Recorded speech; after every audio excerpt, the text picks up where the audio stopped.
Olá, pessoal! Estamos de volta com o nosso projeto de leitura Dostoiévski em ordem cronológica. Para quem não sabe do que eu tô falando, eu vou deixar o link da playlist aqui embaixo e nos cards também, onde eu dou maiores detalhes sobre esse projeto. Mas, basicamente, eu me proponho a ler todas as obras do Dostoiévski em ordem cronológica e comentar aqui com vocês o que eu achei de cada uma delas. Mas eu também me proponho a falar sobre a vida de Dostoiévski, cotejando as minhas leituras com a biografia escrita pelo Joseph Frank. Então eu uso a condensada mesmo, porque foi a única que eu consegui trazer para cá, né? Tive que deixar os meus exemplares, aquela edição maior lá no Brasil. Então só consegui trazer a condensada, mas me serve muito bem e, assim, tenho certeza que é mais que o suficiente pra gente fazer aqui o nosso projeto. Mas é isso, gente. Esse é basicamente o projeto. Nós já estamos na quarta parte. Então, essa quarta parte, ela é a maturidade do Dostoiévski e ela vai de 1865 a 1871. O último vídeo foi sobre o Idiota, vou deixar aqui também, para vocês darem uma olhada, caso vocês tenham interesse. E hoje falaremos sobre um romance curto, ou algumas pessoas chamam de novela, que é O Eterno Marido, chamada pelo Joseph Frank de uma pequena obra-prima. E eu gostei muito desse livro. Estou empolgada para conversar aqui com vocês sobre ele. Mas antes... vou deixar todos os links aqui embaixo, caso vocês queiram adquirir os livros, os links da Amazon. Mas, gente, antes da gente falar sobre o livro, vou deixar a minutagem aqui embaixo também, tá? Caso vocês só queiram assistir a partezinha que eu falo sobre o romance em si. Mas, como eu falei, a gente fala sobre a vida do Dostoiévski. Então, bora lá recapitular, né, o que esse Dostoiévski estava fazendo, gente, nessa época aí de 1869. Para quem assistiu o vídeo do Idiota, tá lembrado aí que Dostoiévski estava onde, gente? Na Europa. Ele estava feliz na Europa? Não, não estava feliz na Europa. Ele queria ir para a Rússia o mais rápido possível. Ele estava cansado da Europa já. Ele, assim, tinha acabado de escrever, de mandar, né, publicar O Idiota e assim, foi uma situação muito difícil para ele escrever O Idiota e publicar O Idiota. Foi assim, exigiu muito dele e ele passou por muitas situações terríveis, por mal bocados. E você achou que, né, tinha terminado? Não, gente, continuou. Então ele continuou na extrema pobreza, né, passando por uma situação extremamente difícil. E eu vou ler aqui uma partezinha da biografia, página 702, só pra gente entender onde é que a gente tá. Então, ó, o término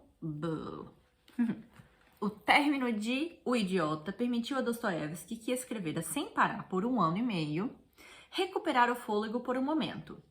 Mas também significou o fim do estipêndio mensal que vinha recebendo de Katkov, da revista, né? Para piorar a situação, ele calculou que a quantidade de texto que entregara ainda o deixava com uma dívida de 1000 rublos com a revista de Katkov, que era o mensageiro russo. Gente, Dostoiévski parece que ele não conseguia, parece que as soluções dele traziam mais problemas, né? Porque a solução para ele conseguir receber o restante, creio que do dinheiro que ele recebia, naqueles adiantamentos que ele recebia, ele precisou escrever um texto longo, mas aí parece que o Idiota não foi longo o suficiente para ele poder pagar toda a dívida. Então, gente, parece que até a solução dava mais problema. Mas, ó, assim o romancista começa a mencionar todos os tipos de novos planos e projetos. Aí o novo projeto aqui dele que ele tá pensando é um livro muito grande, um livro imenso, que será publicado em 3 volumes e acredito que o título é O Ateísmo, mas será sobre o ateísmo.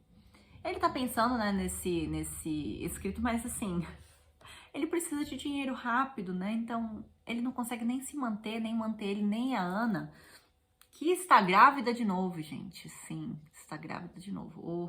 A gente sabe, né, que aconteceu na última vez, a filhinha dele, a Sônia.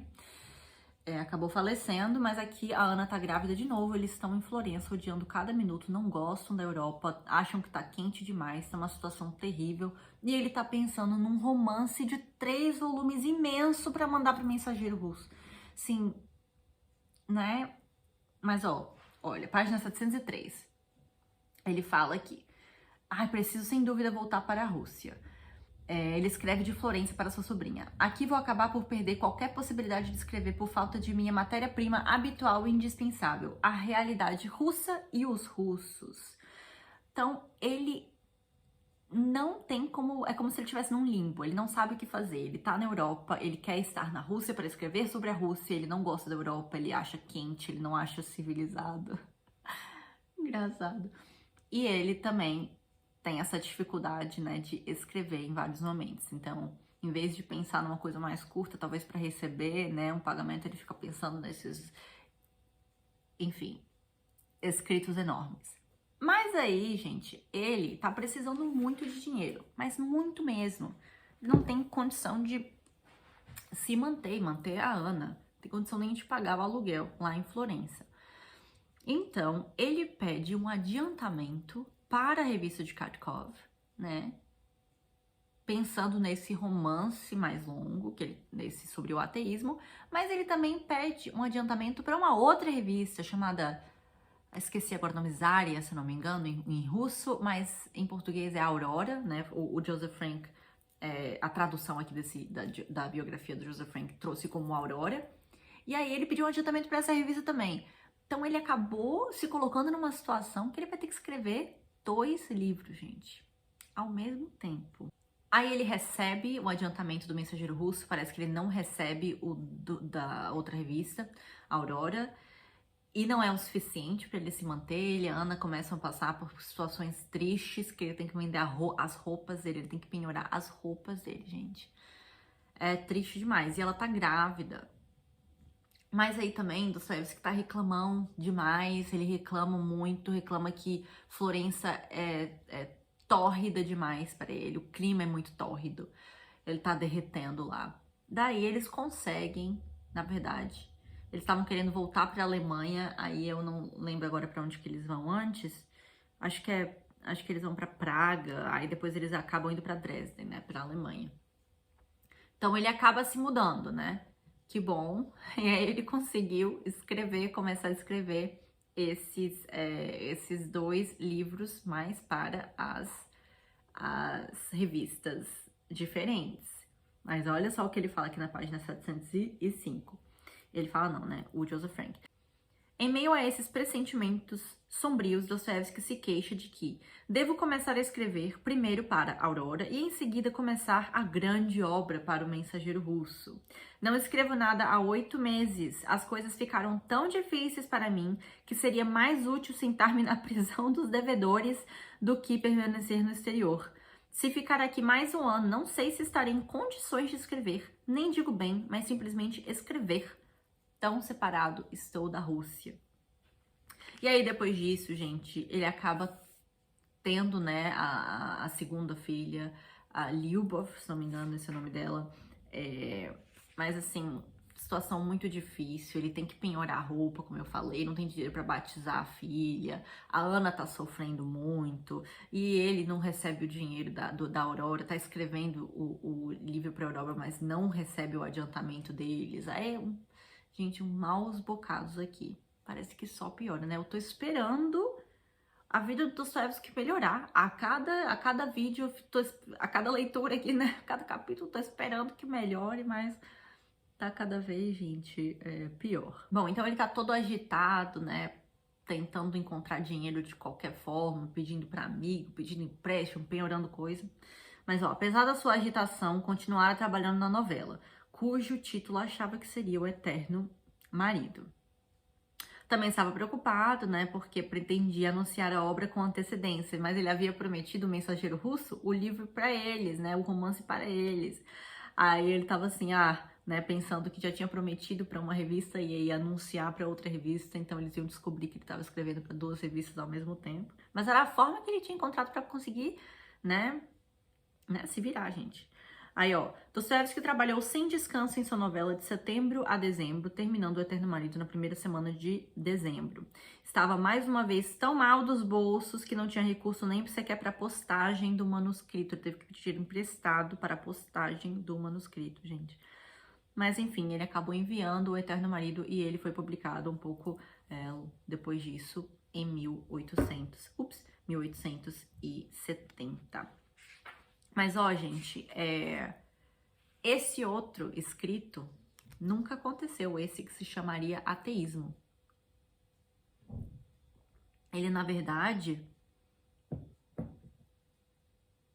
foi usado pelo Dostoiévski em romances diferentes.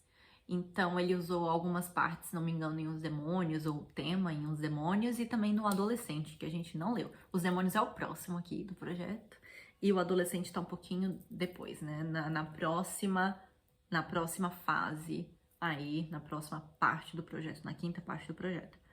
Mas, bom, gente, isso estava acontecendo, Dostoiévski entregou O Eterno Marido, e agora a gente vai falar sobre este livro aqui, que é o livro, gente, um romance pequeno, mas muito bem recheado, como estamos acostumados, né, com os escritos de Dostoiévski. Mas esse daqui, diferente das novelas, principalmente da primeira e da segunda fase da vida do autor, ele é muito bem escrito, ele é redondinho. Então, assim, não tô falando que os outros não são bem escritos, mas esse daqui tem um começo, meio e fim. Ele realmente é uma pequena obra-prima, eu concordo com Joseph Frank quando ele fala isso. É uma pequena obra-prima, ele é redondinho, ele te entrega tudo que ele precisa te entregar e é um livro que você não consegue parar de ler. E ele, de verdade, te entrega tudo. Tanto um romance curto, né, como eu falei, com começo, meio e fim, como também esses devaneios que a gente gosta de ver nos escritos do Dostoiévski. Então ele tem tudo. E eu, particularmente, gostei muito dessa leitura e recomendo muito que vocês leiam esse livro. Mas agora vamos falar sobre a história em si, gente. Aqui no Eterno Marido, acompanhamos um homem chamado Velchaninov. Velchaninov é um senhor de terras e ele vai para São Petersburgo por conta de um processo. Processo envolvendo as terras dele, ele tem um dinheiro aí que ele tá para receber. Então a gente acompanha o Velchaninov meio obsessivo, né, tendo uma relação meio obsessiva aí com esse processo, indo atrás do advogado dele. E enquanto a gente vê essa personagem tendo, né, essas preocupações, somos apresentados a um outro personagem que está seguindo o Velchaninov aí pela cidade de São Petersburgo. O Velchaninov não sabe quem esse cara é um homem com um chapéu, crepe no chapéu, aquela fita de luto no chapéu, tá aí perseguindo o Velchaninov, aparece em todo lugar que ele tá e ele fica, gente, quem é esse homem? Não sei quem é esse homem. Mas lá pras tantas, descobrimos que na verdade esse rapaz é um homem, né? É um amigo de longa data do Velchaninov, que se chama Pavel Pavlovich. E na verdade não são amigos, eles são mais conhecidos. E ele era muito amigo da esposa desse Pavel Pavlovich. Mas aí ele fala para o Velchaninov que a esposa dele, Natália, faleceu. E aí a gente fica sabendo, pelo Velchaninov, né? Pelo narrador, que, na verdade, o Velchaninov tinha um caso com a Natália, a esposa do Pavel Pavlovich, que é esse eterno marido aqui do título do livro. Então, eles têm, assim, eles não se encontram, não se veem há mais de 9 anos. O Pavel Pavlovich chega para falar para ele, né, que a esposa morreu, mas, assim, toda a conversa é muito confusa, ele não explica por que ele tá lá, ele conta que a mulher morreu, e o relacionamento dos dois é muito estranho desde o começo, porque eles parece que são amigos, mas ao mesmo tempo parecem não se gostar, mas eles têm essa relação durante o livro inteiro de como se eles fossem ligados um ao outro, né? Como se um imã os ligassem o tempo inteiro. Então, a gente vê aqui meio que uma tragédia cômica. A gente vê horríveis acontecendo, como traição, né? A gente não vê a traição acontecendo, aconteceu anteriormente, mas é um assunto sombrio no livro. A gente tem outras coisas também mais fortes acontecendo, mas de uma forma um pouco cômica. Então a gente dá pra dar umas risadas aqui nesse livro, mas ao mesmo tempo fica assim, gente, isso é um pouco pesado. Então, olha só, a gente consegue perceber que o motivo pelo qual o Velchaninov também não reconheceu o Pavel Pavlovich no começo do livro é por causa da repressão. Ele tenta reprimir essas memórias, né? As memórias passadas de 9 anos atrás, em que ele, enfim, foi amante dessa moça, né, Natália. Então, ele passa o livro inteiro com medo, sem saber se o Pavel Pavlovich tá tramando alguma coisa ruim contra ele, se ele sabe ou se ele não sabe que ele era amante da esposa. Então ele se vê numa situação extremamente assim. Ele se vê sem jeito, se vê numa situação esquisita, onde ele fica super sem graça, tendo que conviver, né, nesses momentos aqui do livro com esse homem que era o eterno marido da moça que ele teve um caso. E é interessante, gente, que aqui na página 49 ele fala o que é um eterno marido, o Velchaninov, né? Fala o que é um eterno marido. Ah, não é na página 49. É na página... Ah, é na página 49, sim. Olha só. Velchaninov estava convencido de que realmente existia esse tipo de mulher. Que tipo de mulher? A mulher que trai o marido, a mulher infiel. Mas tinha também certeza de que existia um tipo de marido correspondente ao dessas mulheres, marido cuja única destinação seria a de corresponder a esse tipo feminino. A seu ver, o caráter essencial de semelhantes maridos consistia em serem, por assim dizer, eternos maridos, ou, dizendo melhor, em serem na vida unicamente maridos e mais nada. Ele não pode deixar de ser portador de chifres, como o sol não pode deixar de iluminar. E ele não só ignora o fato, de acordo com as próprias leis da natureza, deve ignorá-lo. Então ele pensa que, será que o Pavel ignora, né? Não sabe que eu era o amante da esposa dele?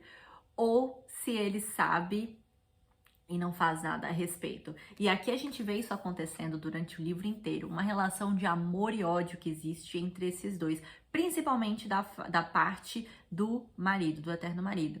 Então parece que ele ama, ele declara o amor dele pelo Velchaninov o tempo inteiro, mas aí também tem vários momentos aqui que parece que ele o odeia. Então a gente, assim, me fez pensar, será que ele quer ser, né, o Velchaninov porque é o tipo de homem que a ex-mulher dele gostava ou, né, com quem ela o traía, e ele quer ser mais como esse cara, né, por questões de, enfim, inseguranças e tudo mais consigo mesmo, ou é porque ele realmente amava o Velchaninov, porque eles eram amigos, né, enfim.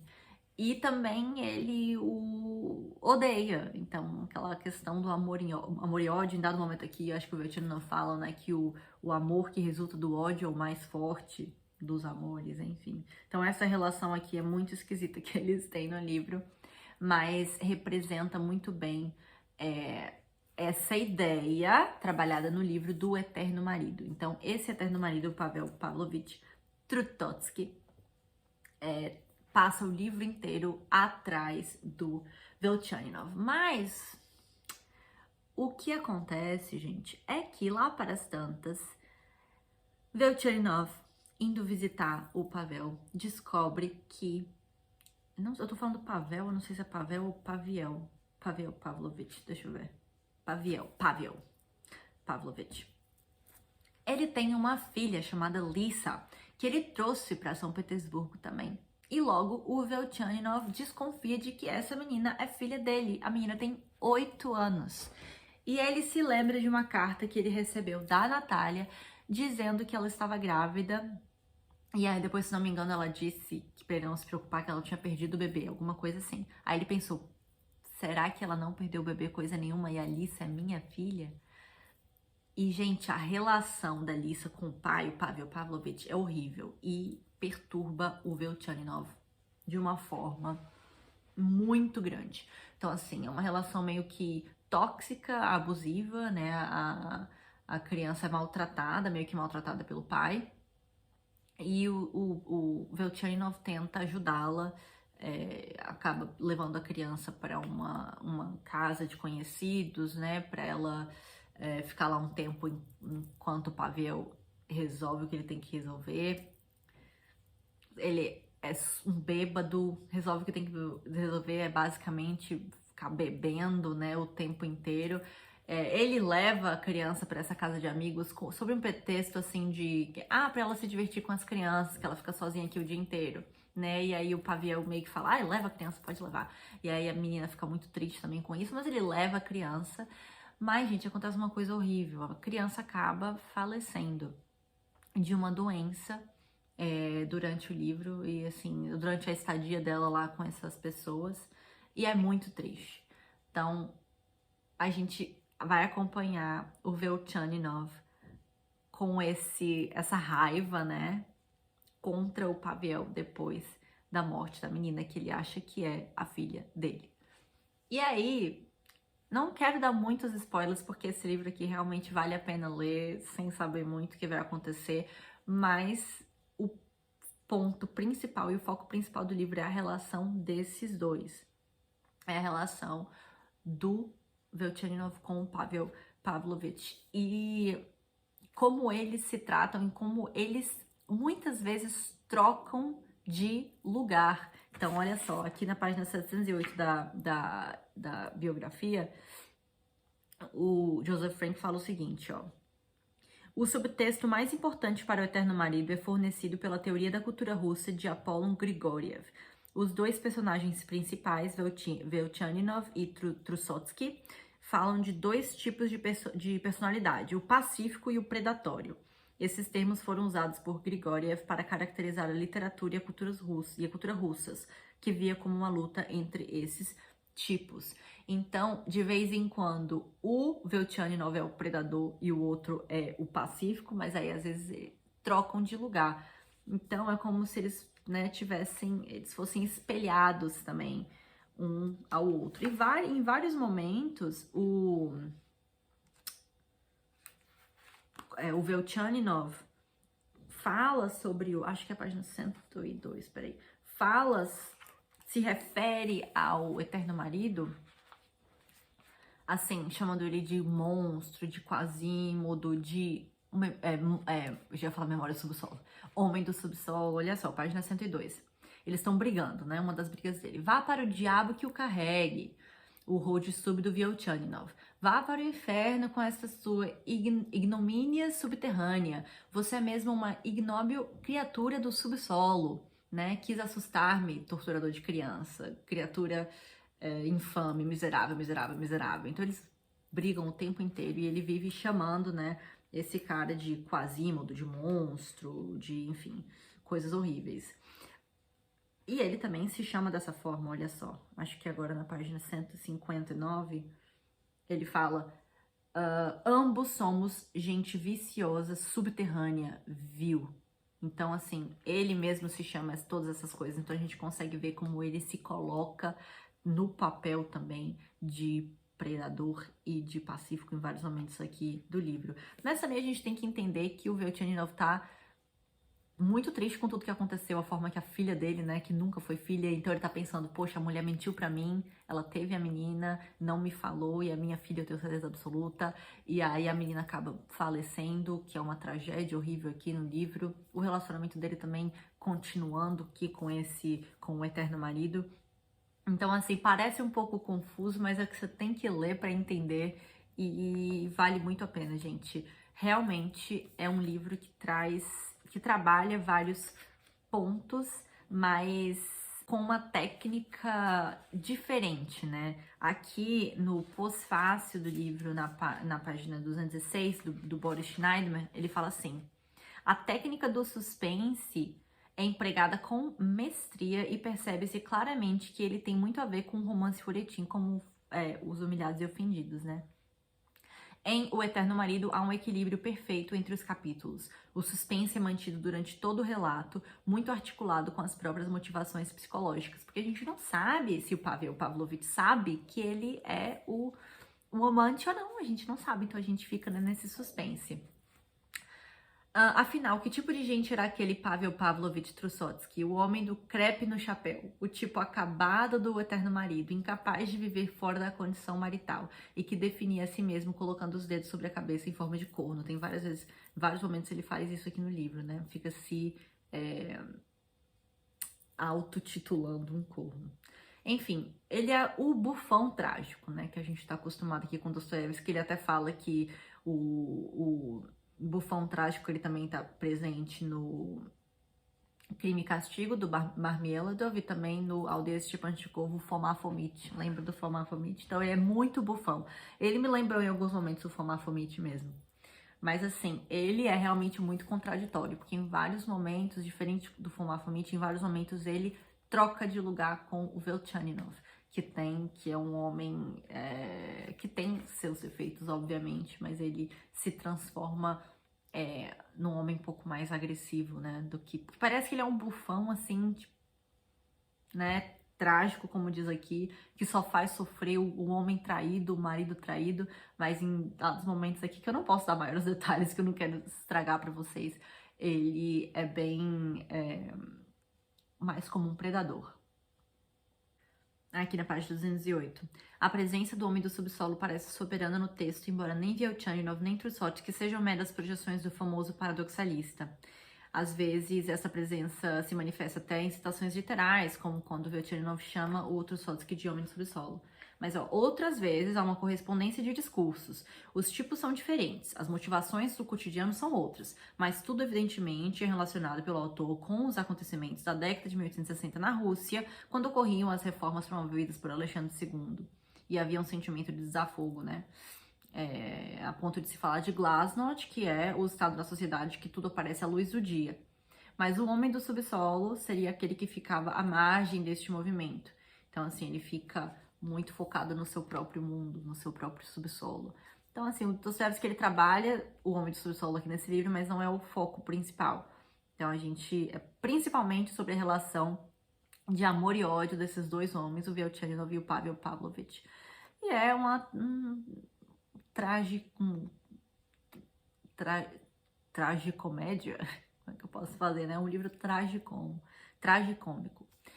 Então, é isso, gente. É um livro muito bom. Eu não quis dar muitos detalhes sobre a história em si, porque eu acho que quanto mais eu dou, mais spoiler, mais informação que tira a graça do livro, sabe? Eu vou dar aqui. Então, eu fiquei surpresa com algumas coisas que aconteceram. Mas é basicamente isso, essa relação entre esses dois homens, e é sensacional. Gente, acabou a memória e só ficou faltando o fechamento aqui do vídeo. Então, é isso. O livro vale muito a pena. Excelente romance de Dostoiévski e recomendo muito a leitura. É isso, gente. Muito obrigada por assistir e nos vemos no próximo vídeo.